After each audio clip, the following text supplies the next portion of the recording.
مسجد کا نام ناخدا رکھنا جائز ہے یا نہیں؟ رہنمائی فرمائیں گے جزاک اللہ عز و جل۔ ناخدا کا لغوی معنی ہے جہاز چلانے والا کپتان، پھر ناخدا پیشوا، گھر کا بڑا، راہبر، اس کو بھی کہا جاتا ہے۔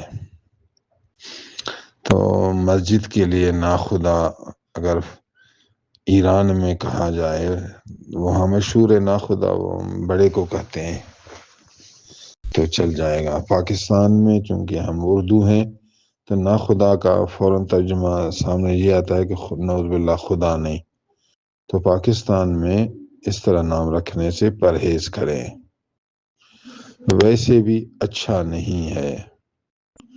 باقی اگر کوئی رکھتا ہے، ہم اس کو کافر گمراہ نہیں کہیں گے کہ کافر ہوا، گمراہ ہوا، یہ تو نہیں کہیں گے، لیکن اچھا پھر بھی نہیں۔ فقیر کے نزدیک پاکستان میں ایسے نام رکھنے سے منع کریں اور پرہیز کریں۔ باقی فارسی ملک میں جہاں یہ لفظ رہبر کے لیے زیادہ مستعمل ہے اور مشہور ہے، وہاں کوئی رکھے تو گنجائش ہے۔ السلام علیکم۔